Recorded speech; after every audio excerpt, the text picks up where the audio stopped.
Bom dia, alunos do sétimo ano.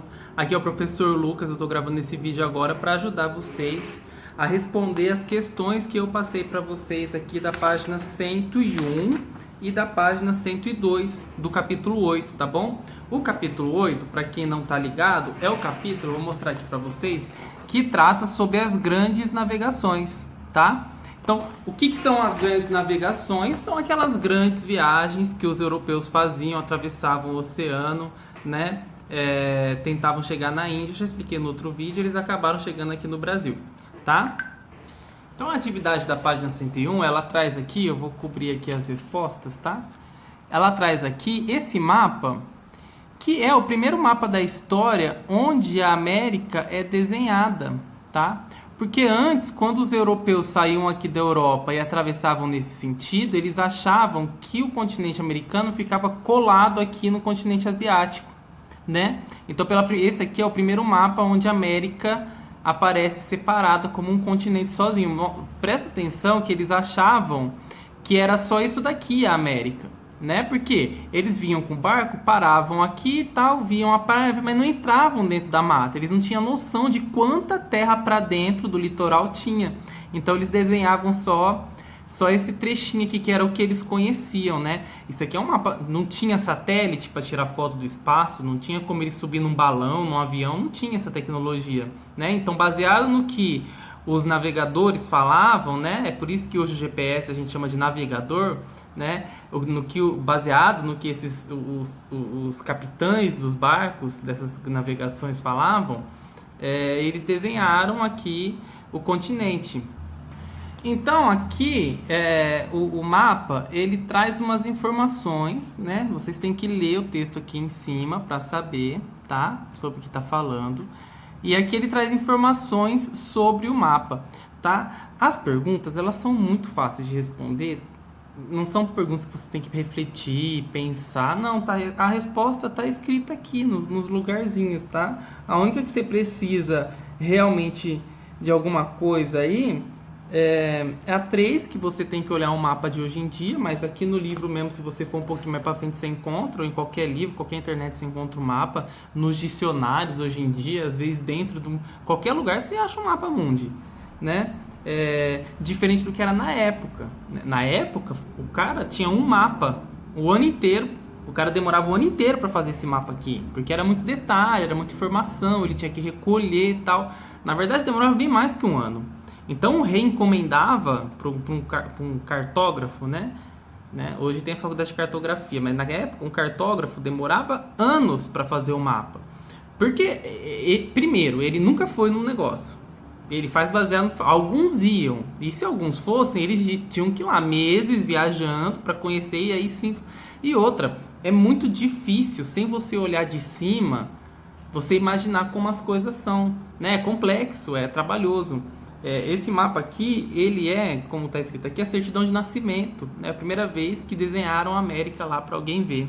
Eu não vou dar mais detalhes sobre essa atividade, vocês façam, tentem fazer, eu sei que vocês são capazes, porque ela é muito fácil, é só você ler o que está escrito aqui, é questão de olhar no texto e escrever a resposta, tá? 3 a 4 você precisa pensar, mas eu acabei de explicar para vocês. Agora vamos para as atividades mesmo, as atividades do fim do capítulo, que são essas atividades presentes aqui na página 102, tá bom? O meu livro tem as respostas, por isso que eu não gosto de ficar mostrando ele pra vocês, então eu não vou mostrar mais, tá? Enquanto vocês estiverem assistindo esse vídeo, peguem o livro aí e vejam as coisas que eu tô falando, porque se eu ficar mostrando aí pra vocês, vão acabar vendo a resposta. A pergunta da 1, eu não vou gastar tempo explicando pra vocês, porque ela pergunta assim, por que os portugueses e os espanhóis eram os primeiros a navegar, né? A tentar essas expedições? Né? Quem viu os outros vídeos, eu expliquei. Quem viu aquele videozinho desenhadinho lá, o mapinha das animaçõezinhas, eu tá explicando também, é fácil, tá? Vamos para 2. A 2, ela pede para você fazer em dupla, e eu acho que ela pede exatamente porque é muito difícil, tá? Então eu vou explicar com calma, com carinho para vocês, eu tenho certeza que vocês vão bem, tá? Então pensa que eu vou ler para vocês o texto, tá? Vou deixar esse vídeo um pouquinho maior, eu vou ler, ó. Os portugueses e os espanhóis tiveram precursores na conquista dos oceanos Atlântico e Pacífico, Mas os esforços desses aventureiros notáveis não alteraram o curso da história do mundo. Somente depois de os portugueses terem contornado a costa ocidental da África, dobrado o Cabo da Boa Esperança, atravessado o Oceano Índico e terem se fixado nas ilhas das especiarias da Indonésia e na costa do Mar do Sul da China, somente depois de os espanhóis terem atingido o mesmo objetivo através da Patagônia, do Oceano Pacífico e das Filipinas, é que então, e só então, teve início a ligação marítima regular e duradoura entre os 4 continentes. O que significa esse texto aqui? Ele está dizendo que não há nada igual ao que os portugueses e os espanhóis fizeram na história, antes deles terem feito isso. Porque eles eles estabeleceram uma relação comercial fixa com outros povos.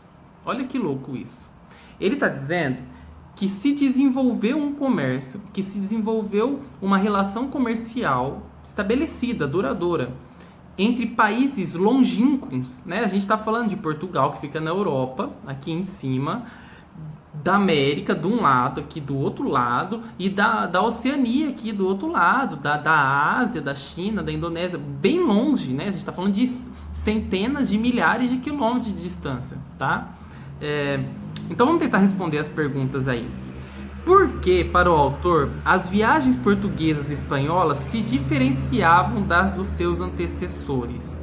Né? Eu acabei de falar, ninguém nunca na história tinha conseguido estabelecer. Às vezes você encontrar, por exemplo, alguém que, o fulano pegou o navio dele, foi lá, fez o comércio e voltou. E aí esse cara era um comerciante, ele ia lá e voltava. Só que quando ele morria, o comércio acabava, né? A gente está falando que Portugal e Espanha, os países estabeleceram esse comércio. Então, vários comerciantes iam e voltavam com o financiamento do país, né? Com o dinheiro do país que era gasto ali nas navegações. E o país lucrava, obviamente, com esse comércio, né? Você está entendendo a diferença, então. Por isso que ele pergunta assim, por que não tem igual? Porque os outros anteriores não estabeleceram, eles não fixaram, né? Eles talvez fossem, ou talvez não, mas quando eles iam já estava bom, eles paravam, né? E aí não, aqui ficou estabelecido, foi duradouro. E isso ajuda um pouco a explicar a B também, é um pouquinho a resposta da B isso aí que eu falei, mas a B ela pergunta assim, o que significa dizer isso, né? Eu já expliquei, né? Que é uma ligação marítima regular e duradoura. Mas o que significa dizer isso? Significa que povos de culturas diferentes passaram a ter contato. Então o europeu ele vai começar a aprender com o árabe, né? O americano, né? O índio, o indígena aqui, ele vai ter contato com o europeu. Vai aprender o que é um martelo, o que é um espelho, vai aprender a falar a língua do europeu. O cara que está lá na China, ele fabricou a pólvora há muito tempo e tal, e o europeu nem imagina o que é pólvora. E aí o europeu vai conhecer a pólvora, né? Ele vai aprender outra língua, ele vai aprender outra música, ele vai aprender outra cultura, outra religião, né? Então, o que significa dizer que houve esse intercâmbio? Significa que mais do que os produtos e o mercado, e é claro que isso era o mais importante para eles, o mais importante para eles era o money, que eles estavam ali lucrando nesse comércio, mas mais do que isso, houve uma troca de informação cultural entre os povos. Houve interação entre povos de diferentes lugares do mundo, né? É como a globalização, é um início do que seria uma globalização, né? Só que uma globalização a partir da Europa, porque é o europeu que vai na América, é o europeu que vai na China, é o europeu que vai na África, é o europeu que vai na Índia, né? Então não é que todos os povos estão se comunicando, não, os europeus estão se comunicando com todos os povos. E por que eles estão se comunicando com todos os povos? Porque só eles têm a tecnologia que nenhum outro tinha, que era a tecnologia de conseguir atravessar os mares, né? E quando eu falo essa tecnologia, eu não estou dizendo só os barcos, eu estou dizendo os mapas, que a gente viu aqui, que é uma coisa que ninguém tinha, era super valioso isso, né? Por que a gente vê o filme do Jack Sparrow lá, do Piratas do Caribe, e eles passam o filme inteiro atrás de um mapa, passam o filme inteiro atrás de uma bússola, o filme inteiro atrás de uma luneta, porque aquilo, naquela época, era o que havia de mais tecnológico. É igual hoje em dia, os caras iam atrás de uma ogiva nuclear, ou igual hoje em dia os caras iam atrás de um caça de última geração, de uma nave espacial, né? Na época, aquilo era o que existia de mais avançado na tecnologia, a possibilidade de você pegar uma bússola e saber para onde você vai o tempo todo. Então vamos para 3, para a gente acabar, que são só 3 atividades aqui, facinho de fazer, né? né? Então a 3, ela traz aqui um mapa, e aí eu acho que o livro ele até é um pouco errado em trazer esse mapa, porque na época, como a gente viu ali, na época os europeus não sabiam que o continente americano ou que o Brasil era tão grande quanto a gente sabe hoje.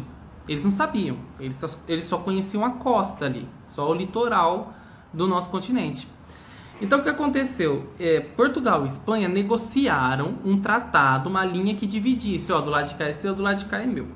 Eu vou mostrar aqui para vocês, tá? Porque o que é importante de vocês verem aqui? O que era importante para eles não era o continente. Eles estavam preocupados com as ilhazinhas aqui, ó. Por quê? Saindo da Europa, eles paravam aqui na ilha e depois eles iam para América. Ou então eles paravam na Europa, iam para a ilha e depois iam para a África. Então as ilhas eram muito importantes. Tanto que o tratado que eles estavam assinando, eles contavam a partir da ilha de Cabo Verde. Então o que eles fizeram no mapa? Traçaram. O primeiro tratado, que foi a ideia da Espanha, era traçar... Caiu aqui o negócio, peraí. Então na primeira proposta, que é essa linha rosa aqui, a ideia era traçar, ó, a 100 léguas de Cabo Verde, traçar uma linha, o que tivesse do lado de cá era de Portugal, o que tivesse do lado de cá era da Espanha. Para Portugal tava bom, porque aí ele ficaria com essas ilhazinhas aqui. Qual que é o problema?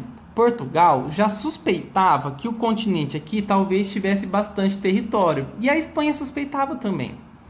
Então Portugal começou a negociar, não, a gente quer um pouquinho para cá, em troca eu te dou algumas ilhas, né?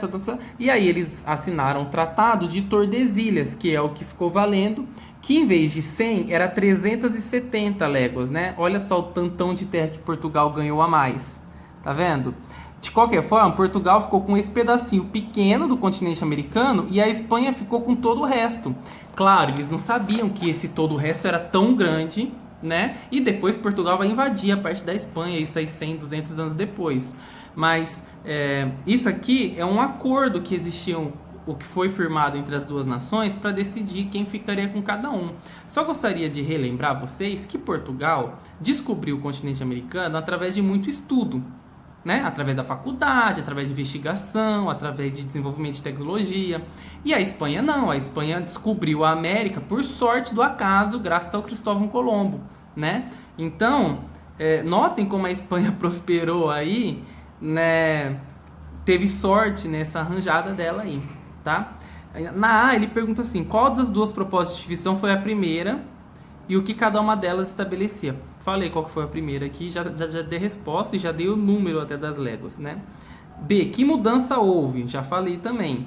Considerando que essa negociação ocorreu 6 anos antes da chegada de Cabral ao atual Brasil, que hipóteses podemos levantar sobre os interesses portugueses nessa divisão? Dá para imaginar que eles já sabiam que existia um continente americano, né? E dá para imaginar também que quando o Cabral saiu de lá, então, ele já saiu direto para cá, né? Porque, olha, vai dizer que é por coincidência, se eles já tinham assinado o tratado antes de descobrir o Brasil, né? O tratado foi assinado em 1493, 7 anos antes. E lembra que eu disse que o Cristóvão Colombo tinha descoberto a América 8 anos antes, ou seja, esse tratado, assinado em 1493, ele foi assinado 1 ano depois do Cristóvão Colombo ter descoberto a América. Os portugueses disseram que não sabiam da América. E os espanhóis disseram que só guardaram o segredo para eles, na teoria, né? E assinaram esse tratado aqui que dá um indício de que talvez o cara já soubesse do Brasil e eles estavam ali dividindo um território de verdade. Bem, de qualquer jeito, a história oficial é de que foi por acaso e a gente fica, né? A gente finge que acredita, tá bom? Jovens, eu vou terminar o vídeo por aqui, eu acho que vocês vão entender direitinho o que é, tá? Não fiquem com preguiça de estudar, estão com dúvida, fala comigo, fala com o Paulo.